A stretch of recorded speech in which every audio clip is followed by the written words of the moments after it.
Good evening, friends. Hope all of you are doing very well. Welcome to another new video of mine. And in this video, I'm going to talk about the poem An Introduction by Kamala Das. So let's read this poem together, and we will be discussing major critical and thematic issues that will be useful for you. And in order to write answers from the poem for the UG PG level syllabus or for the NEET or SET aspirants, or for in general English assistant professorship job interviews, you will find this discussion very helpful. So let's begin this video. Before beginning the video, I want to give you a brief detail about poet Kamala Das. She was born in 1934 in Malabar coast, which is located in the Indian state of Kerala. And she was influenced by her uncle, and she started writing poetry during her juvenile days. And her poetry is always very much preoccupied with the feminine awareness. She feels the difficulty of life as a female living in a patriarchal society. So her feminist concern again and again gets represented in her poetry. And apart from her feminist awareness, she also talks about the major important issues of language, her exploration of feminine sexuality, and the aspect of identity formation and freedom for a female self in a patriarchal society. All these are major aspects in her poetry. So she appeared as a major poet in India's writing in English literature with her anthology Summer in Calcutta, which was published in 1965, and she wrote two other anthologies also. The second one is The Descendants, and the third one is The Old Playhouse and Other Poems.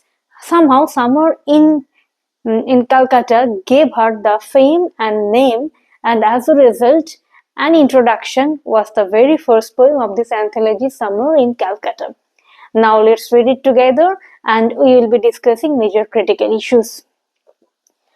I don't know politics, but I know the names of those in power and can repeat them like days of week or names of months, beginning with Nehru. She, I means the female persona here, of female persona Kamala Das. So as a female poet, she does not know much about Indian politics, but she knows that Indian politics is existing, and she knows names of eminent political leaders like Nehru. By Nehru, here she means Jawaharlal Nehru, the first Prime Minister of independent India. So she can repeat the names of the eminent political leaders like a child can mention you the days of a week or months of a year. I am Indian, very brown, born in Malabar. I speak 3 languages, write in 2, dream in 1.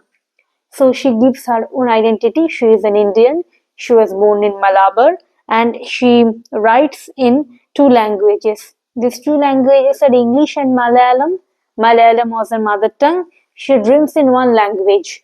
This dream language is Malayalam, which is again her mother tongue. And I speak 3 languages. What are the 3 languages? English, Malayalam, and Hindi.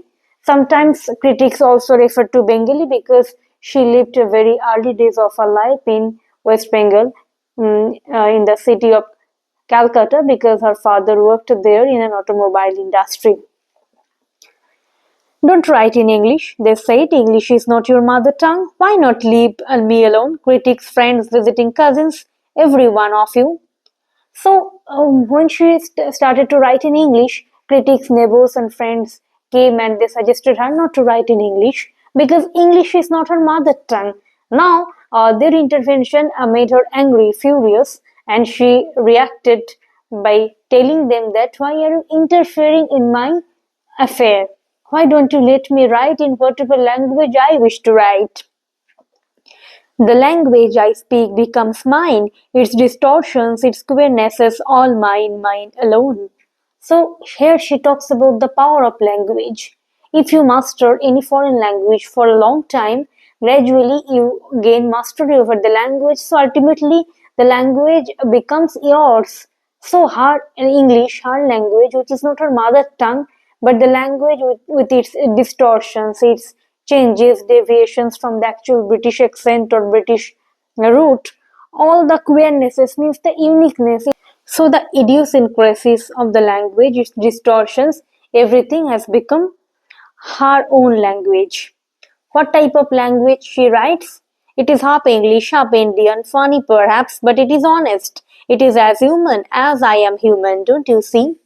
So her language is a human language. It is half Indian, half English. So it is a mixture of English and Indian tongue. So it is Indian English. It may sound funny to somebody's ears, but it is honest. Because language is always a vehicle of expressing one's personality. So as she is an honest human being, her language, like hers, is an honest language. It is a human language because with which she has been able to articulate herself, she has been able to express herself. It voices my joys, my longings, my hopes, and it is useful to me as cawing is to crows or roaring to the lions.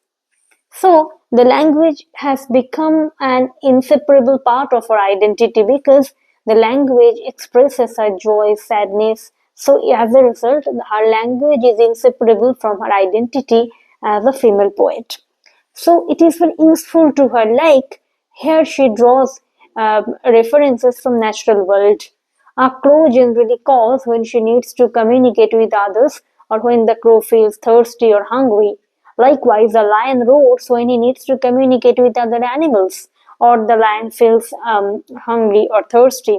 So, just the way the cawing or roaring is natural to a crow or a lion, respectively, the speech of Kamala Das, the language of Kamala Das is very natural and inseparable from her. It is human speech, the speech of the mind that is here and not there, a mind that sees and hears and is aware, not the deaf, blind speech of trees in storm or of monsoon clouds or of rain or the incoherent mutterings of the blazing funeral pyre. Now she talks about the power of a language because it is a powerful language. It is not a mute language. It is not a silent language like the animal sound. Now she gives references from from four natural incidents, and she describes us how her language is different from the silent natural events or natural things. She gives reference to monsoon cloud that gathers in the sky but has no voice, has no sound. The rainfall during the monsoon, it has its own sound but it is not language. She gives a reference to the funeral pyre, the blazing fire of the funeral pyre which has no language. And she gives a reference to the trees which are in the monsoon, the trees are receiving the heavy blows from the winds, but the trees don't have any language. So, unlike the monsoon cloud, tree, rainfall, and the funeral pyre, her language is not at all mute. It is very powerful language. It has its own voice. With it, she has been capable of achieving herself.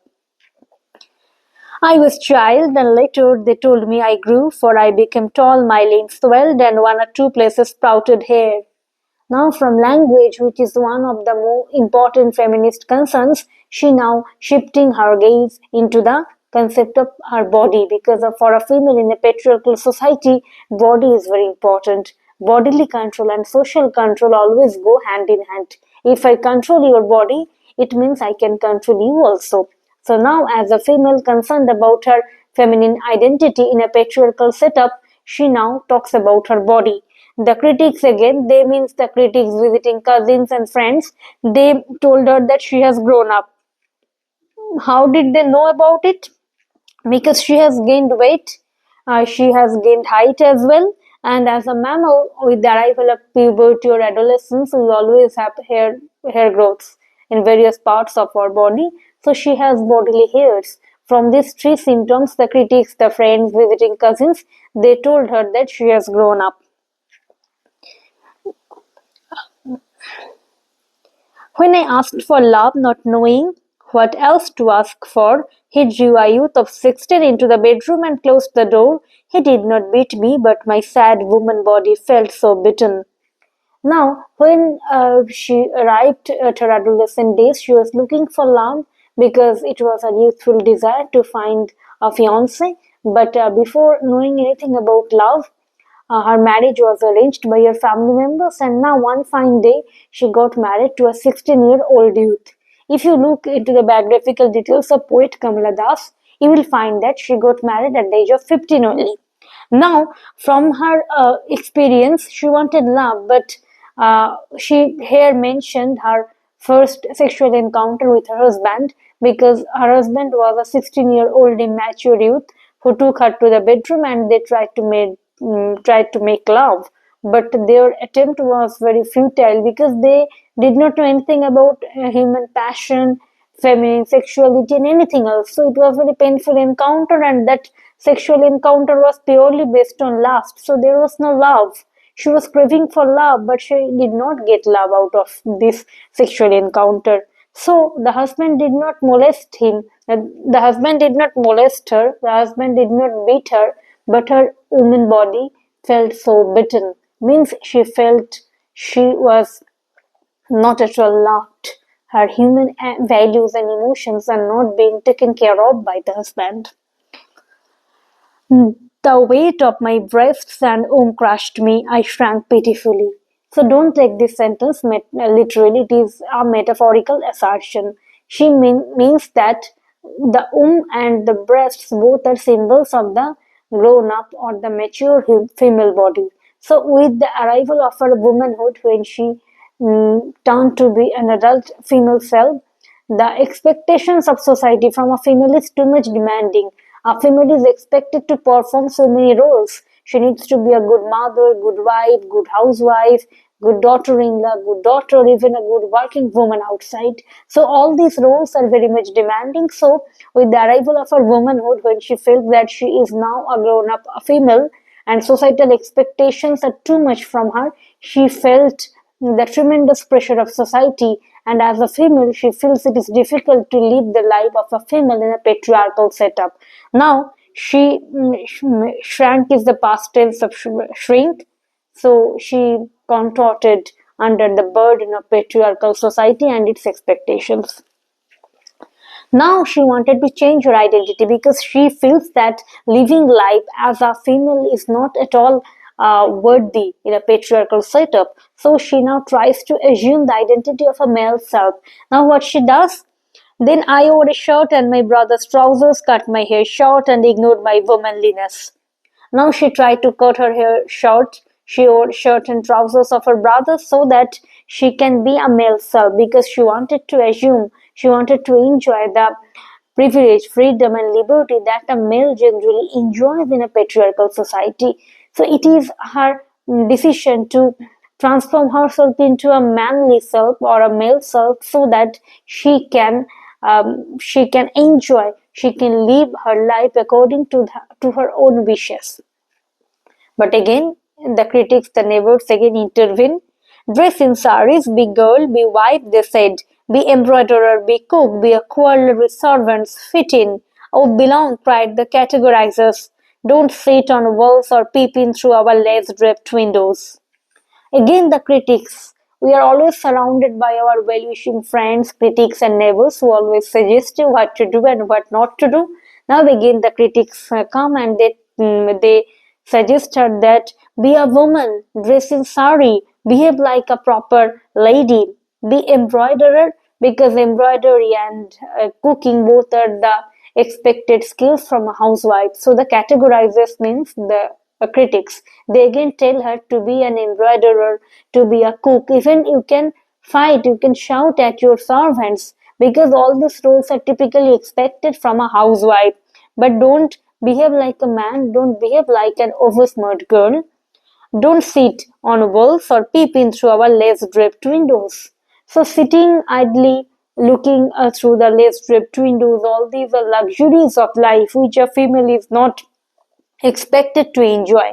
So as a result, the critics are suggesting her that you should start behaving like a proper housewife, proper wife, and indulge in your everyday household chores so that you don't have luxury enough to enjoy a moment of your life according to your own way.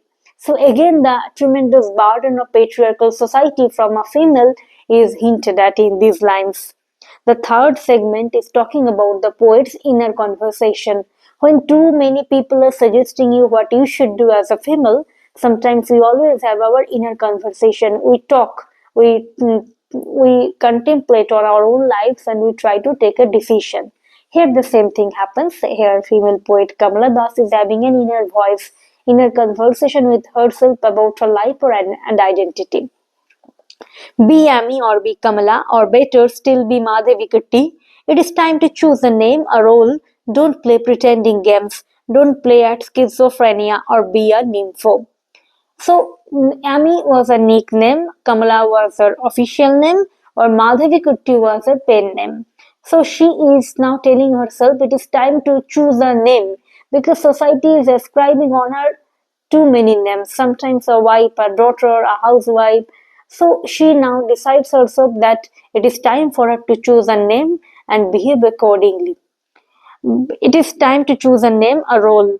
Don't play pretending games. So she cannot play pretending games. She cannot play assuming different games. And don't play at schizophrenia or be a name for. So, schizophrenia is a mental illness. When a society is expecting so many things from a female, sometimes a female feels the psychological pressure and her psychological unstable situation might be aggravated by the societal expectations. So, here she is talking about her firm decision to be a strong female self who should not fulfill the societal expectations. Don't cry embarrassingly loud when jilted in love. I met a man, loved him, call him not by any name. He is every man who wants a woman, just as I am every woman who seeks love. Now, she tells herself, don't be a soft female self when you are jilted in love, when you are rejected in love. Be a strong female self. Now she talks about her love experience before marriage. When she met a man, she loved him, wanted to be with the man, but the man was very like in general man in society. The man was dispassionate about her. He only wanted a fiance, but she wanted a lover with whom she could stay forever. So she does not give any name for the man because the man was every man in a sense. He represents the male psychology in general. In him the hungry have stopped rivers, in me the ocean's tireless waiting. These beautiful lines describes the comparative psychological differences between a male and a female. So the hungry have stopped river. A male in his passion is like a river. A river is shallow and it is not profound like the ocean, and there are waves. But if you go to the bottom of the ocean is very still because it is very profound, very deep. So a female love or feminine love is very deep, very profound, unlike a male passion which can come and go. But a female passion is very strong, very profound. Here she talks about the categorical difference between her love for the man and the man's dispassionate affection or infatuation for her. Who are you? I ask each and every one. The answer is it is I. Anywhere and elsewhere, I see the one who calls himself I in this world. He is tightly packed like the sword in its sheath. Now, after getting jilted in love, he wanted to ask herself what should she be at the end of the day. Now her inner voice tells her that she should be honest enough with her own life and she should be true to herself. So as a result, she gets the answer that she should be her true self. Now she talks about a man who always chooses life and lives a life according to his own decisions. And the image of a man in a sword in, in a sword in the outer cover of a sword means the man is like very protective about his own freedom, own liberty, and the sword in the outer sheath or the cover means the sexual imagery. Also, it is a phallic imagery in the poem once again. Now it is I who drink lonely drinks at 12 midnight in hotels of strange towns. It is I who laugh, it is I who make love and then feel shame. It is I who lie dying with a rattle in my throat. I am sinner, I am sent, I am the beloved and the betrayed.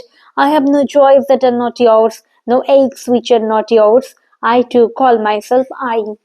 Now, after understanding that she should live her life in her own terms, she started drinking alone at midnight in unknown hotels in strange places. She made love to random men. Now she feels the shame, she feels the guilt, and she laughs out of her sadness. Then she feels her wrong decision. Now she is confessing herself because this poem belongs to the genre of confessional poetry. Following the confessional poetry genre introduced by Adrian Rich and Anne Sexton in American literature, Kamala Das here writes the poem in confessional mode. Now she is confessing her autobiographical details, her personal life to the readers. So as a result here we are finding her own understanding. It is